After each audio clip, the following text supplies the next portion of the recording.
오늘은 광야를 지날 때 기억해야 하는 것들 함께 살펴보겠습니다. 여러분 출애굽한 이스라엘이 가나안으로 가는데 무려 40년이 걸렸죠. 40년이면 그 당시에는 한 세대라고 할 수 있습니다. 그러니까 이 한 세대가 광야에 있는 동안 광야에서 다 죽었다라고 할 수가 있겠죠. 여러분, 하나님은 왜 이렇게 긴 시간을 이스라엘 백성들이 광야에서 보내도록 하셨을까요? 이스라엘은 하나님이 사랑하는 백성이고 약속하신 가나안 땅으로 가는 건데, 바로 데려가면 될 건데 40년이나 되는 시간을 이렇게 걸리도록 하셨을까요? 여러분, 우리가 여러 가지 생각을 할 수 있는데 이제 이집트, 애굽에서 가나안 땅으로, 지금의 이스라엘이죠. 이집트에서 이스라엘, 애굽에서 가나안으로 가는 길은 총 4가지 길이 있습니다. 지도를 보시면 가장 빠른 길이 몇 번입니까? 1번이죠. 예, 1번. 여기는 한 달이면 갈 수 있는 길입니다. 여기에는 해안가 도로가 되어 있죠. 지금도 도로가 발달되어 있습니다. 이 지역은 어디냐면 지금 뉴스에 늘 나오는 가자지구입니다. 가자지구. 지금 여기서 전쟁을 하고 있죠. 이 당시에는 여기에 블레셋이라는 족속이 살고 있었습니다. 블레셋. 영어로 발음하면 팔레스타인입니다. 지금 팔레스타인이 살고 있죠. 예, 그 후손입니다.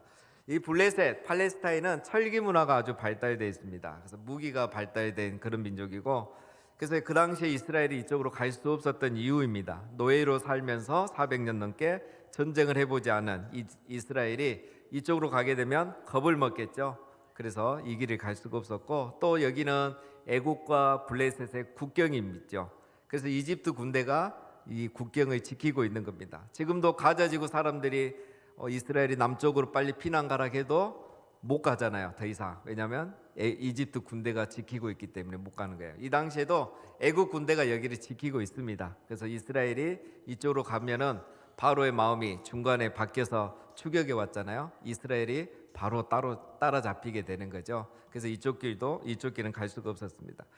그래서 하나님은 처음부터 이런 상황 때문에 이스라엘을 1번 길로 인도하지 않으셨죠. 자, 이것은 바로 이스라엘을 향한 하나님의 배려였습니다. 짧지만 위험한 길이었기 때문에. 두 번째, 2번 길은 2년짜리 코스입니다. 하나님은 실제로 이 길로 인도하셨어요. 그래서 이렇게 이제 홍해를 건너고 시내산에 가서 이제 다시 가네스 바네아까지 올라갔죠. 바로 가나안 땅 밑입니다. 여기서 12정탐꾼을 보냈는데 그 중에 10명의 정탐꾼이 가나안 땅을 보고 와서 우리가 도저히 이 땅을 정복할 수 없겠다, 다시 애굽으로 돌아가자, 이렇게 보고를 했죠. 백성들이 2명의 말을 듣지 않고 10명의 말, 불평한 말, 부정적인 말을 듣고 모세를 원망하고 가나안 땅에 가지 않겠다, 이렇게 했죠. 그래서 하나님께서 그래, 그럼 너희가 말한 대로 내가 다시 너희를 광야로 보내겠다. 정탐한 하루를 1년으로 쳐서 40년 동안 광야 생활하게 해주겠다 해서 여기서부터 이제 광야 생활이 시작이 됩니다. 여러분, 만약 이스라엘 백성이 여기서 순종하고 믿음으로 이 땅을 우리가 가겠습니다 이렇게 했으면 2년 만에 광야가 끝날 수 있습니다. 그러면 민수기 이런 게 엄청 짧아졌겠죠. 자, 이때부터 이제 광야 생활이 시작됐고 38년이 지나면서 이제 3번 길로 가게 됩니다. 사해 밑으로 바로 돌아서 이제 이렇게 가는 거죠. 자, 여기에는 근데 에돔 족속이 살아요. 에돔 족속은 누구냐면 에서의 후예들입니다. 그래서 에돔 족속은 이스라엘과 이삭의 후손 이스라엘과 형제지간이죠.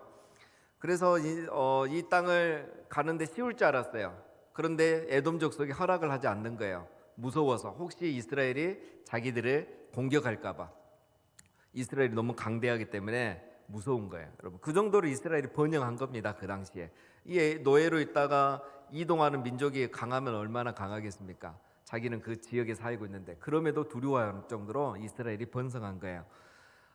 그래서 이 모세가 걱정하지 말아라, 우리 절대 싸우지도 않고 공격도 안 하고 물을 마시면 우리가 물세 내고 통행세 다 내겠다, 이렇게 말했는데도 에돔 족속이 허락을 하지 않았습니다.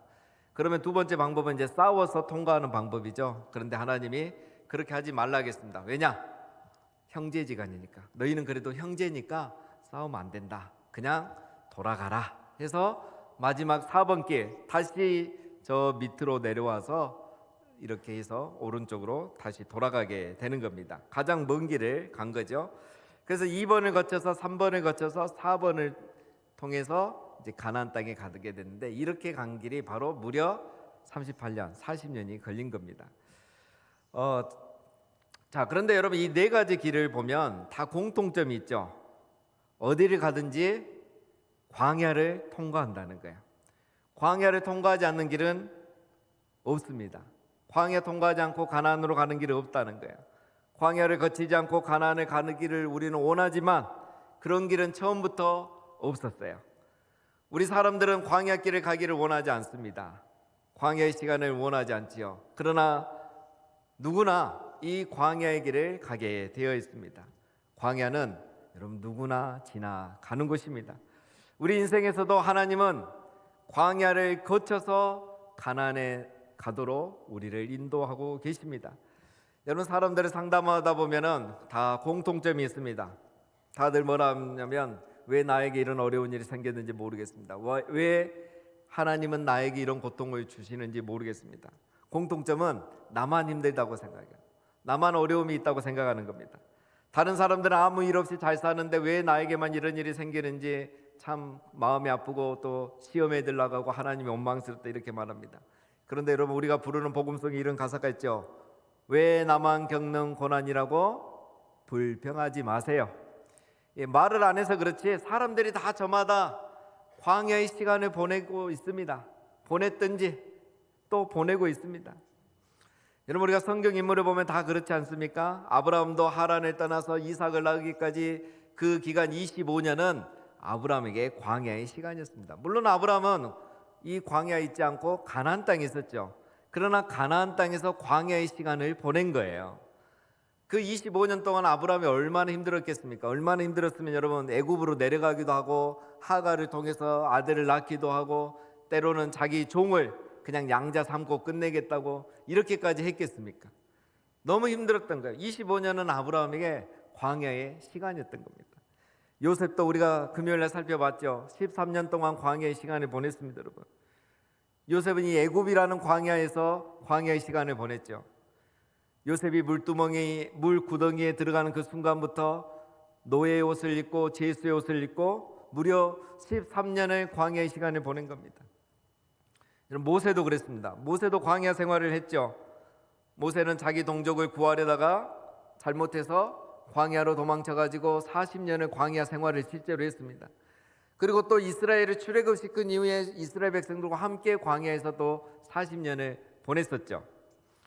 그런데 다른 게 있습니다. 처음 40년 광야는 정말 자기의 광야의 시간이었고 뒤에 이스라엘과 함께한 40년, 광야 40년은 광야에서 가나안의 삶을 살았습니다. 처음 40년은 자기를 비우고 연단받는 시간이었다면 뒤에 40년은 백성을 이끌고 가면서 하나님과 가장 친밀한 사람, 하나님과 가장 깊은 교제를 누리면서 얼굴에 광채가 나서 수건으로 가려야 할 정도로 그렇게 은혜 충만한 시간을 보낸 거예요.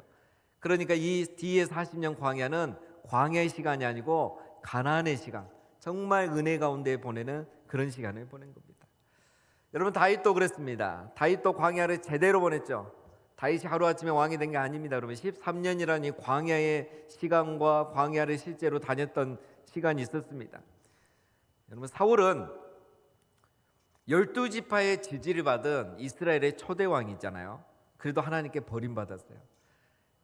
다윗은요 왕으로 시작할 때 2지파의 지지밖에 받지 못했어요. 그것도 실제로는 하나예요. 자기 지파인 유다 지파의 전적인 지지, 그 하나 힘있고 베냐민 지파의 그 작은 힘이 입어서 나중에 이스라엘의 2대 왕이 된 거예요. 그런데 누가 쓰임 받습니까, 여러분? 사울은 버림받고 다윗은 하나님께 쓰임 받았죠. 다윗과 사울의 차이점이 무엇인지 아십니까? 제가 새벽에 한번 말씀드렸는데 다윗은 광야를 통과한 사람이고 사울은 광야를 모르는 사람이에요.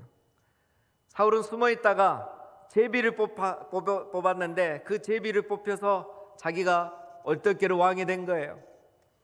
그러나 다윗은 13년 동안 도망자의 삶을 살면서 동굴에도 숨어보고 미친 척도 해보고 적국에 도망도 가면서 광야의 시간을 13년이나 보내고 연단을 받은 거예요.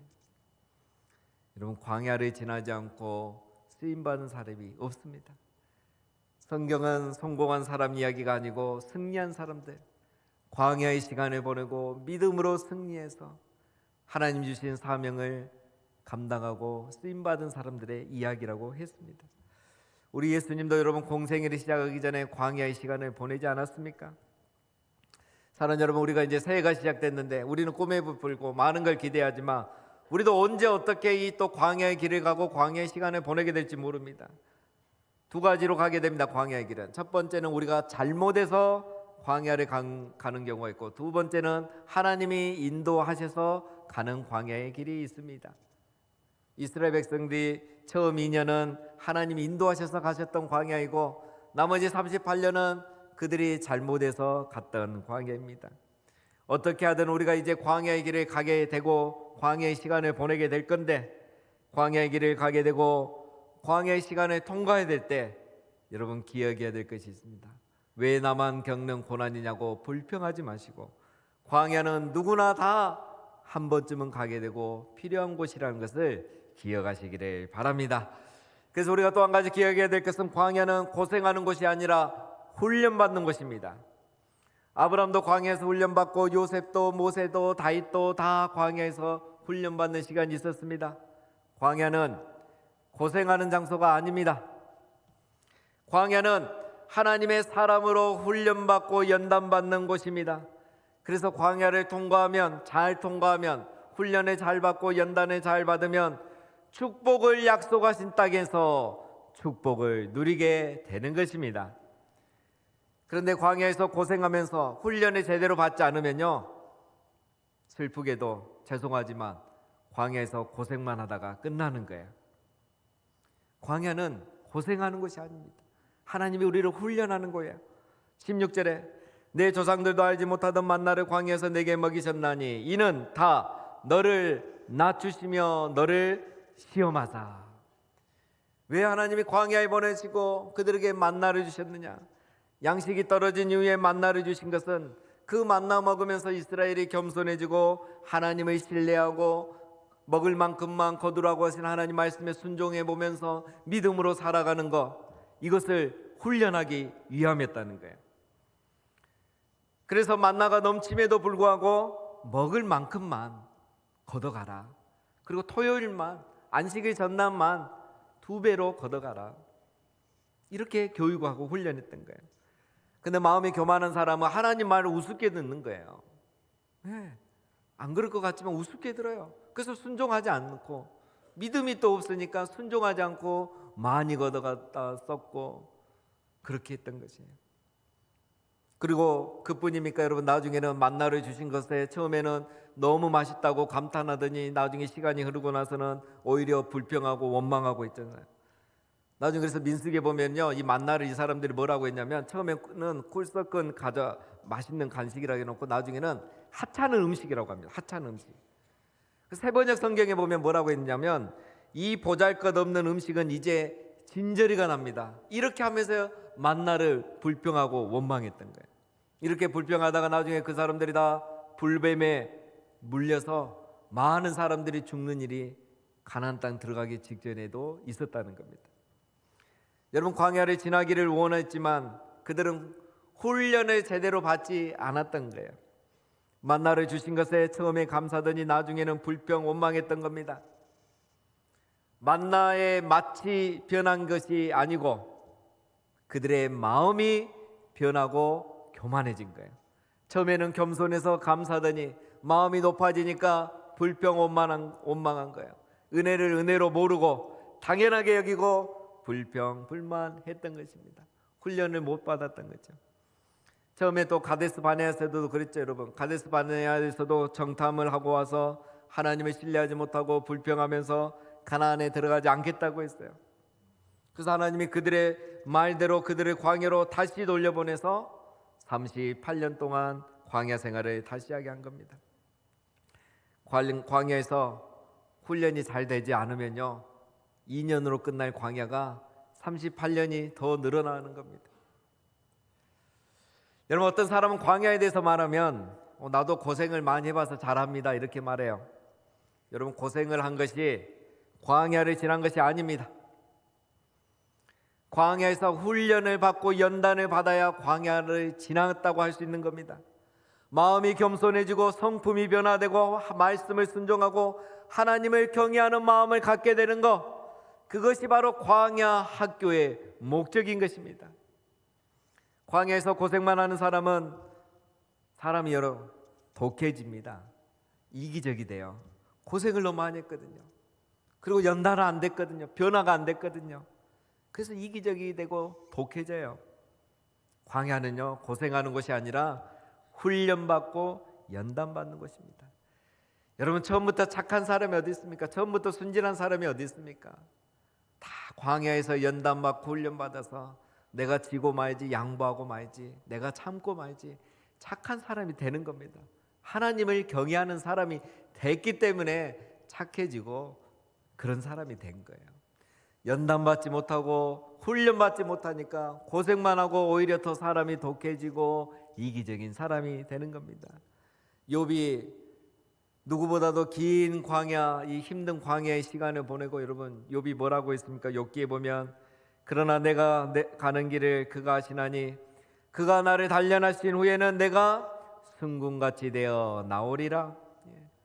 광야는 고생하고 끝나는 게 아니라 연단되어서 승군같이 되어 나오는 곳입니다. 여러분, 새해도 우리가 어쨌든 한 번 이상 광야는 다 지나가게 되어 있습니다. 광야는 한 번으로 끝나는 것이 아니거든요. 하나님이 우리를 연단하시고 축복을 주시려는 것임을 기억하시고, 고생만 하지 마시고 연단을 받고 변화를 받아서 승군 같은 믿음의 사람이 다 되시기를 주님의 이름으로 축원드립니다. 여러분, 광야를 좋아하는 사람은 없습니다. 왜냐? 광야는 힘든 곳이거든요. 광야의 시간은 힘든 시간입니다. 그래서 다 좋아하지 않습니다. 그래도 우리가 광야를 지낼 때 기억해야 할 것은 있습니다. 어떤 광야도 끝이 있다는 겁니다. 광야는 동굴이 아니라 터널과 같은 곳이라는 걸 기억하시기를 바랍니다. 여러분, 동굴은 끝이 없지만 터널은 끝이 있습니다. 동굴은 희망이 없지만 터널은 희망이 있습니다.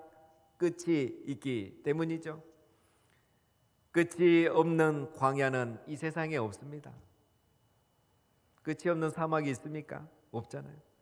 끝이 없는 시련은 없는 겁니다. 아무리 거친 광야도 끝이 있고 아무리 힘든 시련도 끝이 있는 것입니다. 우리 하나님은 자비롭고 은혜로우신 분이십니다.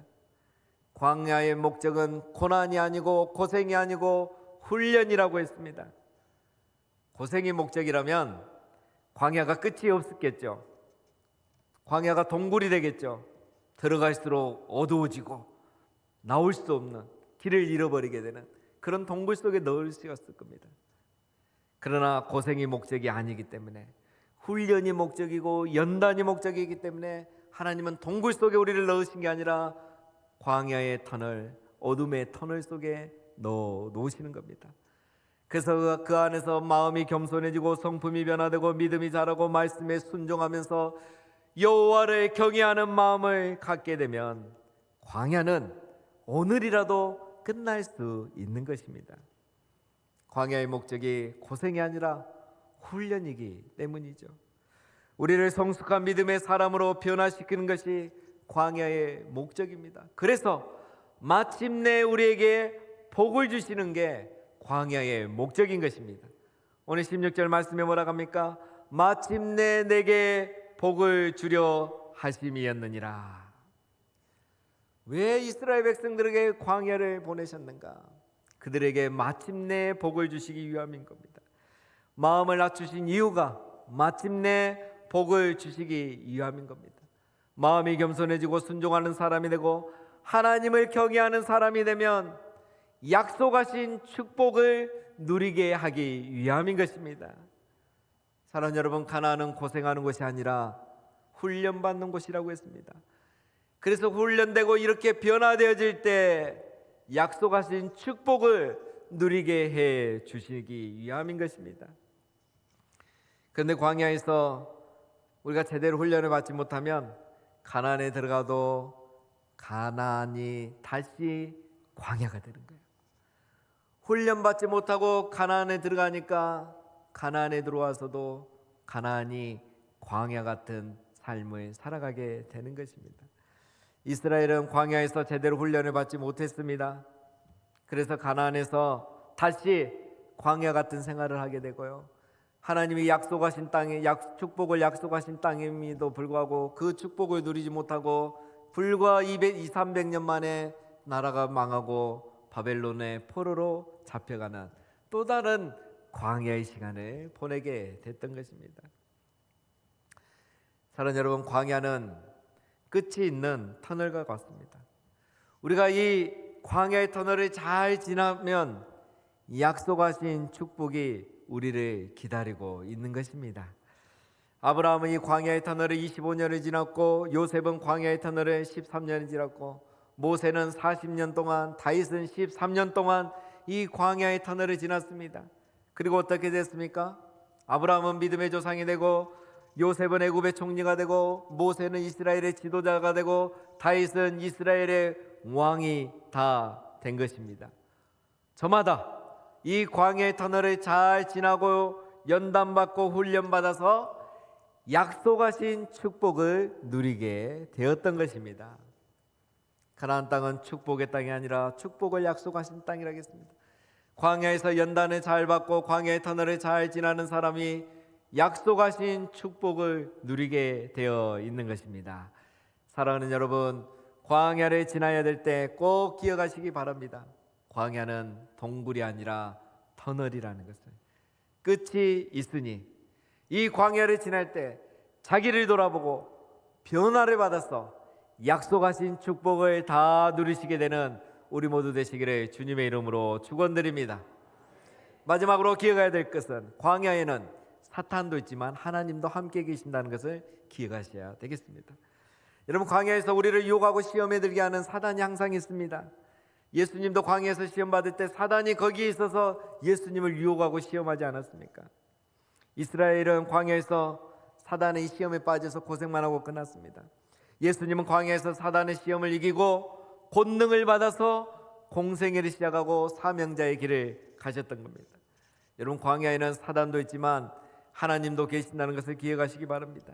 출애굽기, 민수기, 신명기를 보면은요, 광야에 있는 동안 하나님이 항상 이스라엘 백성들과 함께 하고 계셨습니다. 이스라엘의 불순종에도 하나님은 함께 계실 정도로 항상 함께 했습니다. 이스라엘 백성들과 하나님이 함께 하신 증거가 무엇입니까? 출애굽기, 민수기, 신명기를 보면 불기둥과 구름기둥. 밤에도 여러분 광야에서 얼어 죽지 않고 낮에도 열사병에 걸려서 죽는 사람 하나도 없었습니다. 하나님이 함께 하셨다는 증거예요. 옷이 헤어지지 않고 발이 부르트지 않았습니다. 왜 이렇게 되었죠? 이스라엘을 하나님이 창조하셨고 이스라엘은 하나님의 것이기 때문입니다. 이사야 43장에 보면 야곱아, 너를 창조하신 여호와께서 지금 말씀하시느니라. 이스라엘아, 너를 지으신 이가 말씀하시느니라. 너는 두려워하지 말라. 내가 너를 구속하였고 내가 너를 지명하여 불렀나니 너는 내 것이라. 이스라엘 백성을 하나님이 창조하셨고 자기가 지었어요. 내 자식인 거예요. 내 것이에요. 그래서 이러나 저러나 광야를 지나는 순간에 하나님은 항상 이스라엘 백성과 함께 하신 겁니다. 2절에 보면 내가 물 가운데로 지날 때 내가 너와 함께 할 것이라. 강을 건널 때에 물이 너를 침몰하지 못할 것이며 내가 불 가운데로 지날 때에 타지도 아니할 것이요 불꽃이 너를 사르지도 못하리니.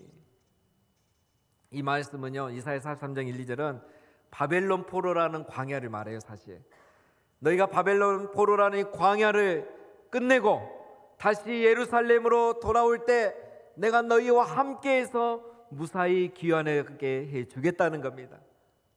광야의 터널을 무사히 지나갈 수 있도록 내가 너희와 함께 하겠다는 거예요.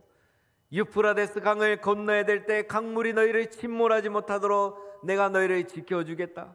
어떠한 사람들도 너희를 방해하지 못하고 무너뜨리지 못하도록 내가 너희와 함께하고 너희를 지켜주겠다라는 약속의 말씀이에요.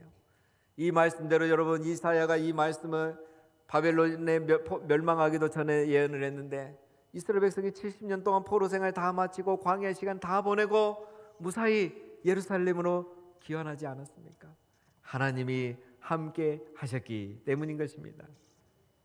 사랑하는 성도님 여러분, 우리가 올 한 해 어떤 광야에 산을 넘어야 될지, 또 어떤 광야의 강을 건너야 될지, 어떤 광야의 시간을 보내야 될지 우리는 알 수 없지만 하나님이 우리를 더 성숙하고 더 믿음의 사람으로 세우기 위해서는 분명히 그 광야의 시간이 있을 겁니다. 때로는 내가 잘못해서 지나가야 되는 광야도 있을 것입니다. 그러나 분명히 기억해야 될 것은 그 광야에 하나님이 나와 함께 계시고 강물이 나를 침몰하지 못하도록 나를 지키신다는 것을 기억하게 되시기를 바랍니다.